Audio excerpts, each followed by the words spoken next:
Assalamualaikum everyone. Welcome to day 24 of SunnahCamp's Ramadan by Kids for Kids training. We are so excited to have you guys here today because we've got a super exciting lineup of just amazing presenters. So for those of you who are watching on YouTube, just make sure you guys click the link in the description box down below to follow us on all our social medias, because especially for Eid that's up and coming, and also Ramadan is almost over, we've still got some content coming out, so definitely still check that out. But yeah, we're so excited to have you here. And inshallah, I'm going to pass the mic off to the Mia sisters, the three best friends of Sunnah Camp, and they're going to be talking about the next few names of Allah subhanahu wa ta'ala. Assalamu alaikum, Mia here.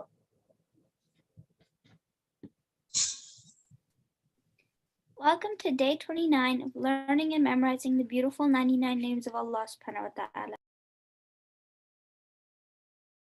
Here. Guess what? Only one more day left until we finish our journey. Woohoo! So let's get started.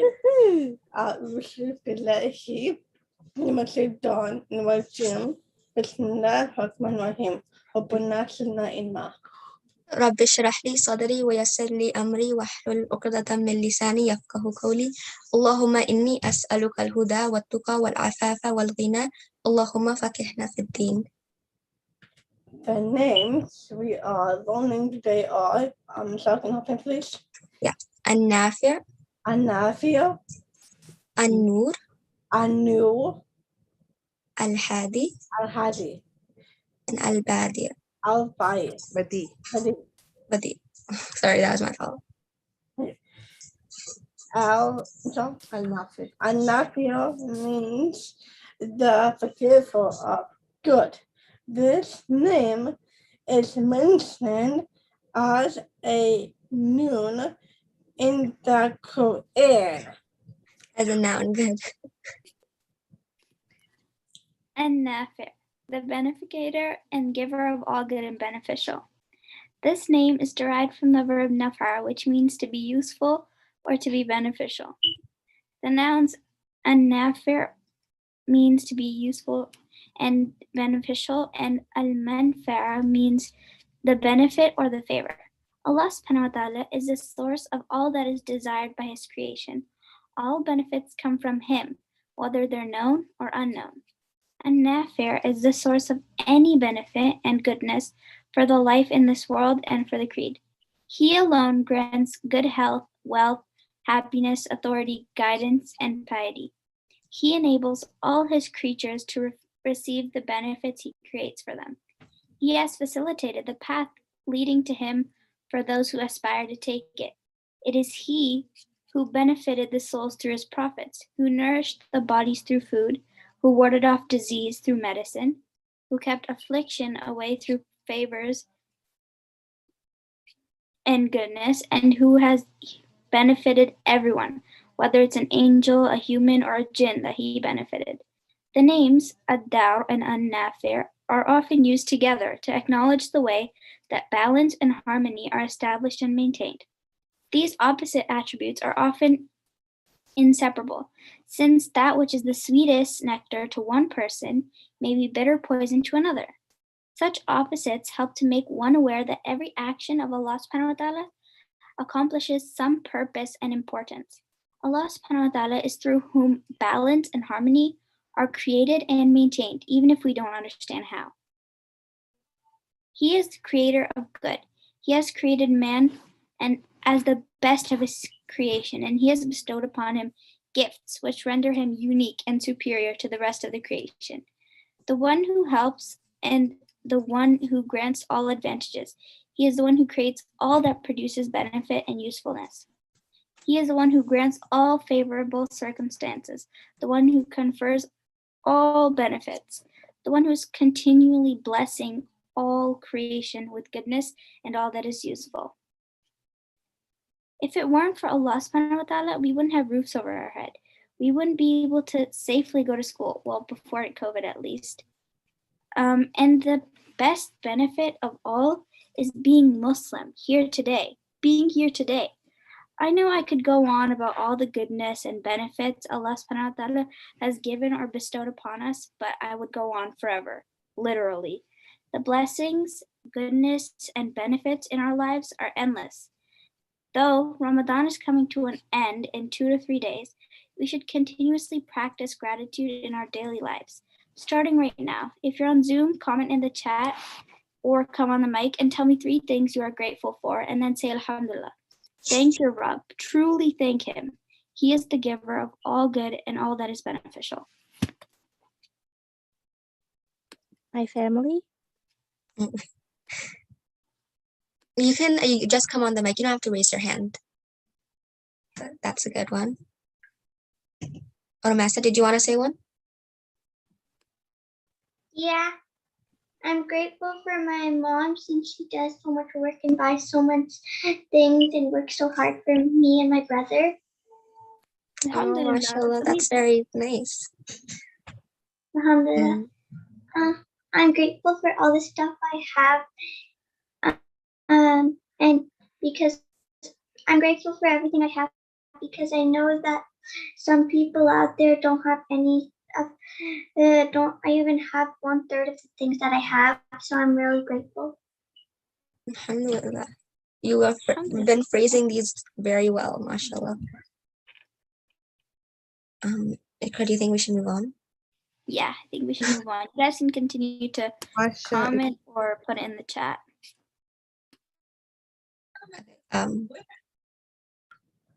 An-Nur means the light. This name is mentioned in the one time. Mentioned in the Quran one time. Allah subhanahu wa ta'ala is An-Nur. He is the one who enlightens or gives light. And Nur isn't just light, it's Munawwir. He's the one who makes light and gives light. And there's an ayah in the Quran in Surah Nur, ayah number 35, where Allah subhanahu wa ta'ala says, Allahu nurus samawati wal ard. Allah is the light of the heavens and the earth. And this basically means that Allah, An-Nur, is the giver of light in the heavens and the earth. So there are 2 types of light. One is the light that we see all around us, that allows us to see, basically. And the second type of light is basically metaphoric light. So, you may say to someone has a light face, or someone has a light, bright mind. That doesn't mean that they're actually, you can see light on their face, or you can see a light bulb on their head. But that just means metaphorically that they're quite bright. They're, very sharp. Similarly, there are 2 lights of Allah's Nur. One is the light that He provides for us, which we see. And the second one is the guidance which He gives, which ties in with the name Al-Hadi, which we'll do next, inshallah. If Allah gives someone light, He has given him guidance and strength. And there's a phrase that many of you might have heard. It's quite popular, actually. It's Nurun ala Nur, light upon light. So going back to the ayah I just said in Surah Nur, where Allah subhanahu wa ta'ala was talking about, giving light to the heavens and the earth, it follows up where Allah subhanahu wa ta'ala gives us a beautiful example of this. And the example of His light is, as He says, like an alcove. And for those of you who don't know what that is, there's a picture right here of kind of what an alcove is. And in that alcove, there's a ledge. And on that ledge, there's a lantern.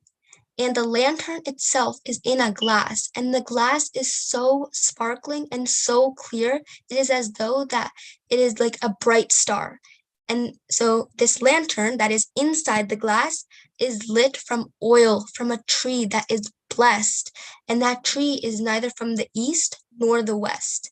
And that oil that's inside the lantern, it lights it up so beautifully. That oil is so clear that you could say that it is lit without the fire. To light up a lantern, you need fire, basically, and that provides light. But the oil that is in the lantern that Allah subhanahu wa ta'ala is talking about, it is so clear and so beautiful that it is basically already lighting up without any fire. It doesn't even need fire to light up. But when that lantern is touched by the fire, you get nurun ala nur. You get light over light. Allah subhanahu wa ta'ala, He also says He will guide to His light whomsoever He wants. So to break this down to our understanding, this ayat or this example is basically translated to ourselves. Allah subhanahu wa ta'ala, when he is talking about this alcove, is actually, scholars have translated it like the alcove is ourselves, our chest, basically, the chest of a believer. And inside that alcove, there is a glass. And that glass is the most crisp and clear kind. And the glass actually resembles the heart of a believer, because the heart sees the truth and the righteousness and its clarity. And finally, there was that beautiful clear oil that was put inside inside the lantern that was lighting it up. And that oil was also from a unique tree. That oil in our lives actually represents the revelations. So the verses from the Quran. Remember how when the oil was added, it was so pure and sparkly, and it looked like the lantern was already on fire and it was already lit up because it was that bright? Well, that's what happens when we let the verses from the Quran sink into our hearts. Our hearts become so enlightened. It basically like nur, and it's reflective on our faces as well. Our hearts become so sparkly and shiny and clear. SubhanAllah. The stronger a believer, the stronger we stick to the revelations Allah subhanahu wa ta'ala has sent down, the stronger the roots in our heart becomes. So inshallah, make it a goal to learn the tafsir of the Quran, because I know we all want our hearts to be like that shiny lantern. We want to beautify our hearts and have nur in our face as well. The Quran is our medicine. It is our cure for everything. Allah subhanahu wa ta'ala, an-nur, is the one who provides light to us and to the entire universe, to the hearts, to the minds, and to the faces of his servants. So when you are longing for light in any sense, may it be of your heart, mind, even a sense of guidance, call upon an-nur, the one who gives light in every sense. Also, this picture was made by Samiha. So jazakallah khair, Samiha.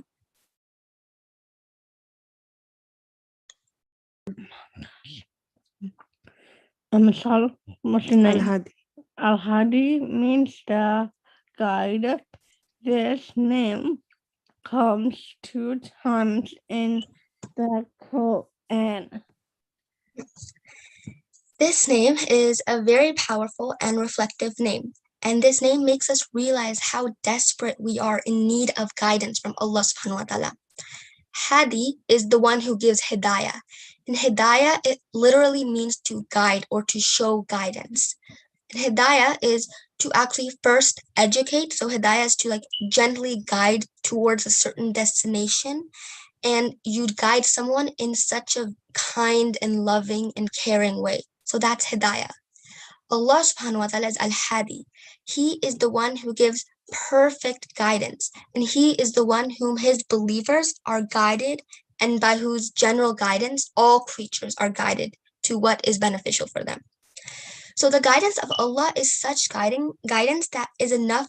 So seek guidance, rely, and hold on to him.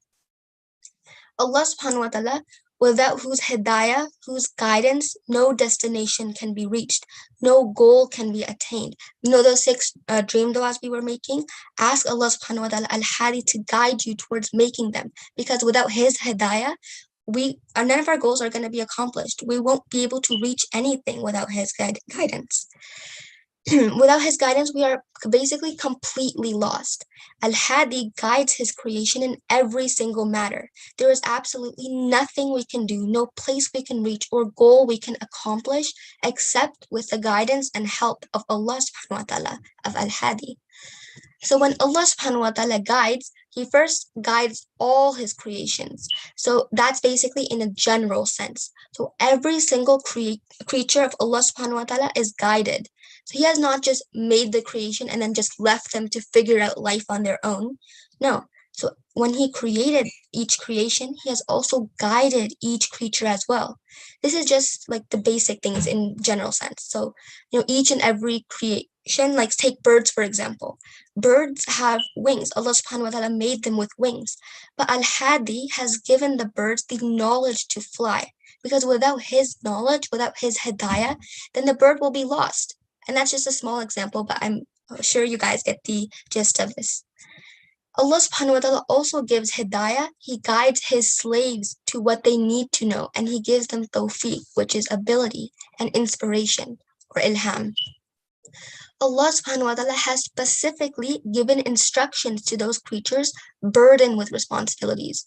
And those creatures are us humans, because we are burdened with so many responsibilities. And that also includes jinn kind as well. But what are those instructions that Allah subhanahu wa ta'ala has sent? He has sent the revelation and the messengers to deliver the guidance, to guide us. Allah subhanahu wa ta'ala has specifically instructed us, his slaves, to what we need to know. He has made clear the guidance for us. The Quran, it is the clear book of guidance with every single thing that we could possibly need to know for life. Allah subhanahu wa ta'ala also gives us, human beings, the ability to adopt guidance ourselves. He enables us to do or to choose what is good and accept guidance. 1 second. Something I found really interesting about this name is that when Allah subhanahu wa ta'ala wants to guide someone, he expands their chest so they're able to accept Islam and they have the courage and confidence to surrender to Allah subhanahu wa ta'ala. In that sense, he has also given us guidance to success in the hereafter for the righteous believers. Quran is our key to success. Allah subhanahu wa ta'ala has given us all the formulas we need. Call upon this name for all types of beneficial guidance. And something that you guys probably made the connection with, if you look at the picture on the right, that every day in Surah Fatiha, we actually are asking Allah subhanahu wa ta'ala for guidance. When we stand in front of Allah, we are saying, Ihdina sirat al-mustaqim. Guide us to the straight path. So next time you pray salah, feel it that you're asking Allah for guidance while standing in front of him and really mean it. May Al-Hadi allow us all to attain the right knowledge and guide us towards the right path, or the straight path as well. Ameen. Ameen.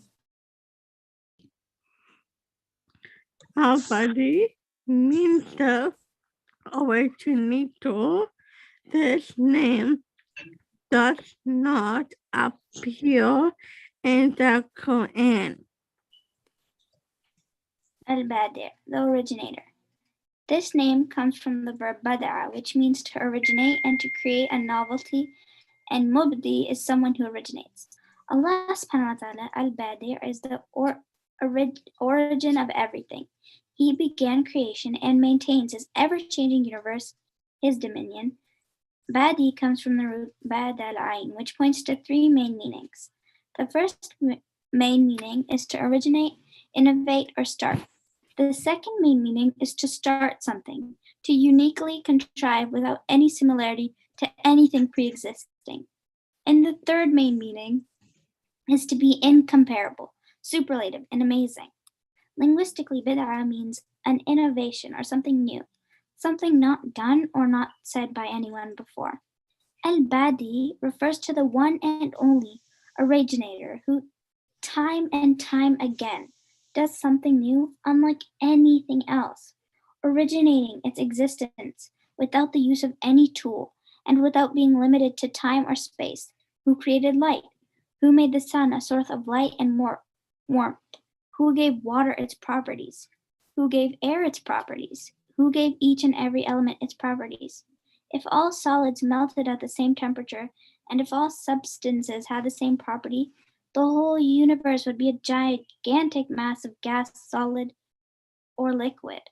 In the whole universe, with all its stars, planets, galaxies, and other heavenly objects, with their movements and distances among them, the entire universe with all the things therein, and the earth with all things thereon, no two leaves are like each other. No two people are like each other. Al-Badi, the originator, did that. Al-Badi is the originator, but that which is originated from him is also incomparable, unique, and only can originate and be created so perfectly by him. In other words, it is Allah Almighty who has innovated the heavens and the earth. He made them according to no former example, and without getting any help or information from anyone. As for humans, they make things according to former examples. Whenever we desire to make anything, we imitate or follow former examples. For example, when we're baking something, we always use a recipe or watch a YouTube video. For a DIY, for example, we watch a YouTube video or someone else make it so that we can recreate that DIY. But whatever Allah subhanahu wa ta'ala made, al-badi' made completely original, and it's completely incomparable. Now, every time you look outside and see a tree or a bird, I want you to think to yourself, Subhanallah, that was created by Allah subhanahu wa ta'ala, al-badi', the originator and the incomparable. And I truly believe that if we think like this, when we see anything, it will make our iman higher, and it will make us feel so blessed and happy and fulfilled, subhanallah. Also, an ayah in the Quran mentions, when he decrees a matter, he only says to it, be, and it is.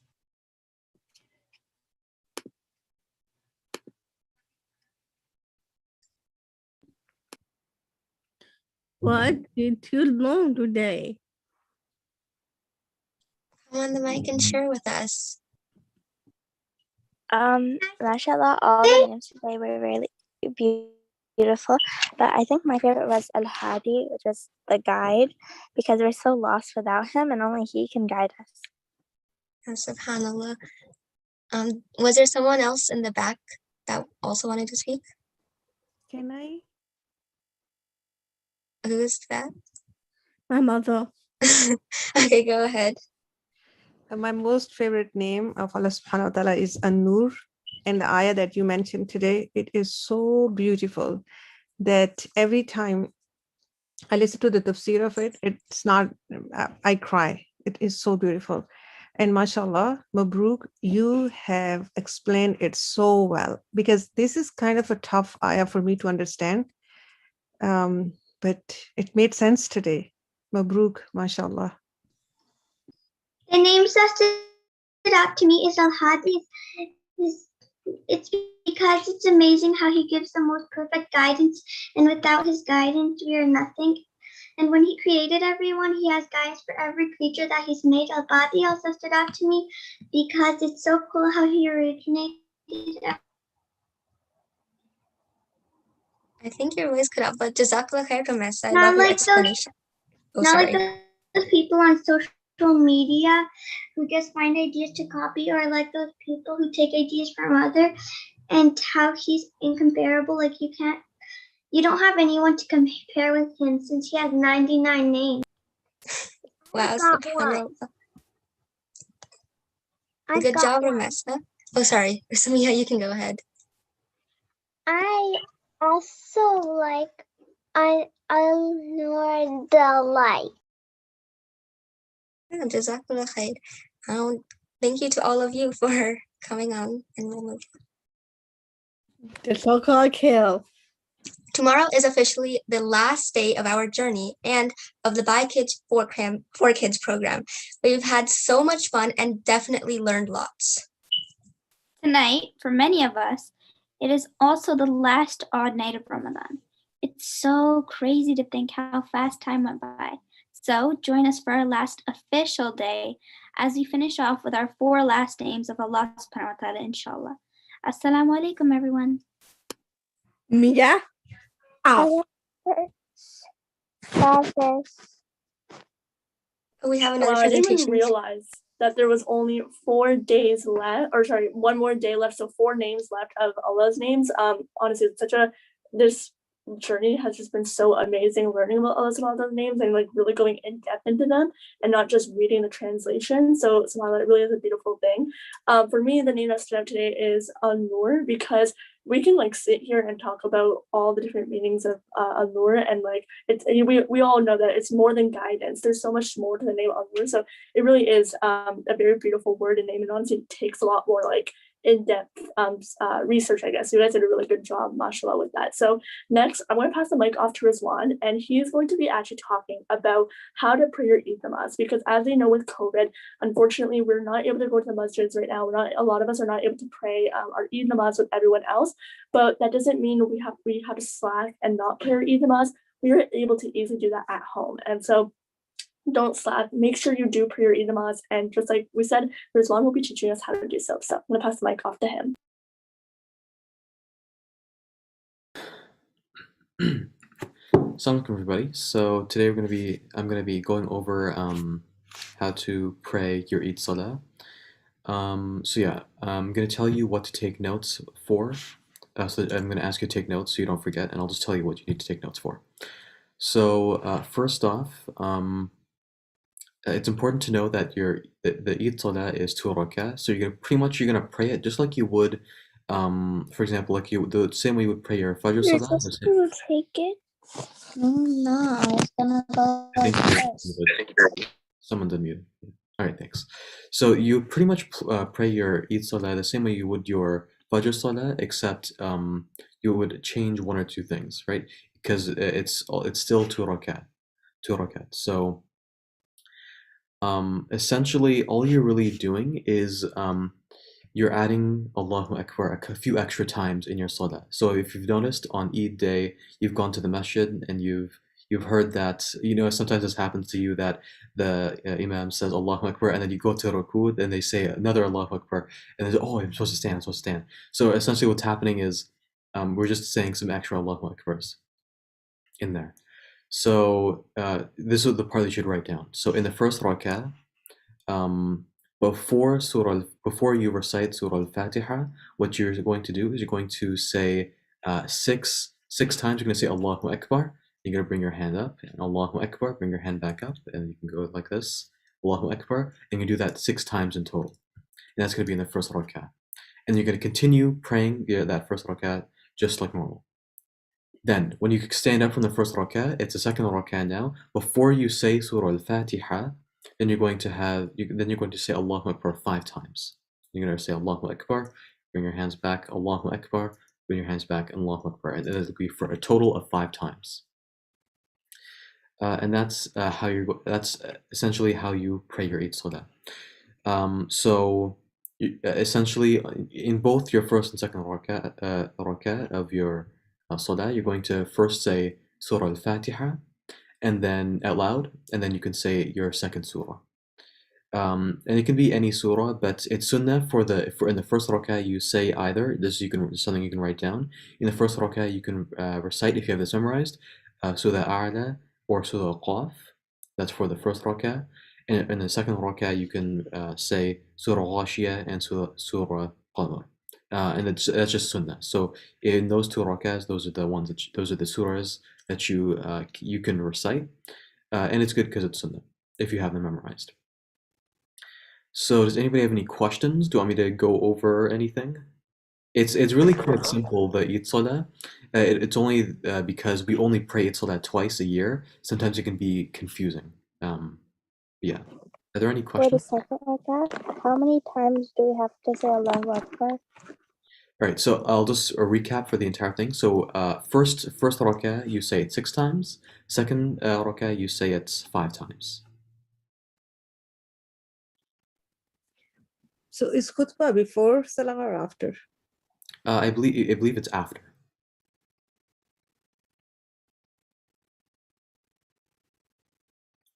The khutbah would be after. And we can talk about anything. So any boys, they can do the salah and the khutbah because mashallah, you have so much knowledge, right? Yeah. Yeah. Even if you want, what I did last year is after the salah, I actually I opened up. There was a khutbah from the year before by one imam. I just put that on my computer, and the entire family watched it. If you want to do that, you can also do that. That's just an idea. But yeah. So any other questions? Yeah, Michelle said it's actually more simple than I thought. Yeah, it's actually really easy. The only reason sometimes we get confused is because we only pray it twice a year, so sometimes we don't even know. All right, so if there's no more questions, I guess we're pretty much done. So I'm gonna hand it back to Alia now. Perfect. Jazakallah so much, Rizwan. That was really informative. Like Michelle and you both said, that's like it's a lot more simple than we think it is. It's just like because we don't pray it so often, and also we're just kind of following the imam. It's like I don't know how to pray it. So this is really informative. And for those of you who like may have any more questions, you guys can continue commenting them in the chat of YouTube. We always see your comments. Along with, you can also go back to the YouTube video, so you can watch everything that was just said. rewatch that if you missed anything. And yeah, so you can go watch that again. So Jazakallah khair again so much for joining us on day 28 of SunnahCamp's Ramadan by Kids for Kids training. Again, we've like come so far, so stick it through with us for the next 2 days. Sorry, day 29. I'm totally off with the dates. It's day 29. So stick it through with us for the next day, which is tomorrow, last day. So inshallah, we will see you all tomorrow for the last day. And yeah, assalamu alaikum. Love this.